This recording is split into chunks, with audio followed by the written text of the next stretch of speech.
અમદાવાદના વિશાલા પાસે કાર ચાલક દ્વારા એક રિક્ષા ચાલકને ટક્કર મારવાની ઘટના સામે આવતા પોલીસે ચાલકની ધરપકડ કરી હતી। બનાવની વિગતો જોઈએ તો અમદાવાદ શહેરના વિશાલા પાસે સિટી ગેટ બિલ્ડિંગની સામે બરફની ફેક્ટરી પાસે એક કાર ચાલક પૂર ઝડપે આવતા એક રિક્ષા ચાલકને ટક્કર મારતા રિક્ષા ચાલક ઘાયલ થતા હોસ્પિટલ ખાતે ખસેડવામાં આવ્યો હતો। ગાડીમાં પોલીસ વર્દી અને બંદોબસ્તના પાસ દારૂની બોટલ પણ જોવા મળી આવી હતી, જેમાં મળતી માહિતી મુજબ અકસ્માત કરનારને એમ ટ્રાફિક પોલીસ સ્ટેશન દ્વારા અટક કરવામાં આવી હતી। કાર ચાલક વટવા પોલીસ સ્ટેશનમાં સમન્સ બજાવવાની નોકરી કરતા હોવાનું જાણવા મળ્યું છે। આવો સાંભળીએ શું હતી આખી વિગત। ગઈકાલે રાત્રે આશરે 12 વાગે ફરિયાદી આમિર અતુલભાઈ મંસૂરીએ ફરિયાદ આપેલી।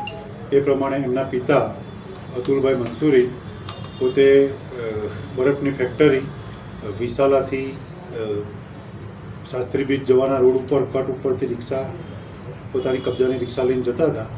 એ વખતે એક કાર ચાલક હોન્ડાઈ એસન્ટ મોડલની જે કાર છે એ ત્યાં લઈ જતા હતા અને એમણે રિક્ષાને અકસ્માત કરતાં એમને ગંભીર પ્રકારની ઇજાઓ થતાં સારવાર સિવિલ હોસ્પિટલમાં દાખલ કરવામાં આવેલો।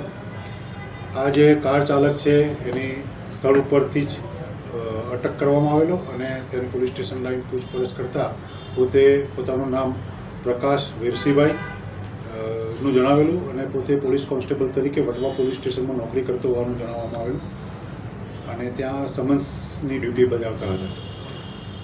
આ જે અકસ્માત બન્યો એના અનુસંધાનની અંદર BNS કલમ 281, 125A, 125B અને એમ્બેક્ટની જુદી જુદી કલમો હેઠળ ગુનો દાખલ કરવામાં આવેલ છે। આરોપીને અટક કરવામાં આવેલ છે।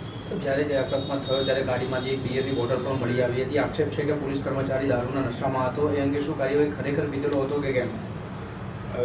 જે કારની અંદરથી બોટલ મળી આવેલી છે એ દારૂની બોટલ મળી આવેલી છે, ખાલી બોટલ મળી આવેલી છે અને જે કર્મચારી છે પોલીસ કર્મચારી એ નશા હેઠળ હોય એવું જણાઈ આવતા એનો મેડિકલ સારવાર માટે મોકલી આપવામાં આવેલા અને FSLનું જે રિઝલ્ટ આવશે એ પ્રમાણે આગળ કાર્યવાહી કરવામાં આવશે।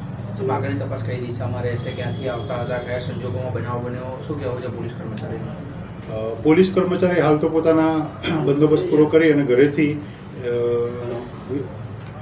અહીંયા સરખેજ વિસ્તારની અંદર પોતાના અંગત કામ સારું જતા હોવાનું જણાવેલું છે, છતાં પણ આગળની તપાસ ચાલુ છે।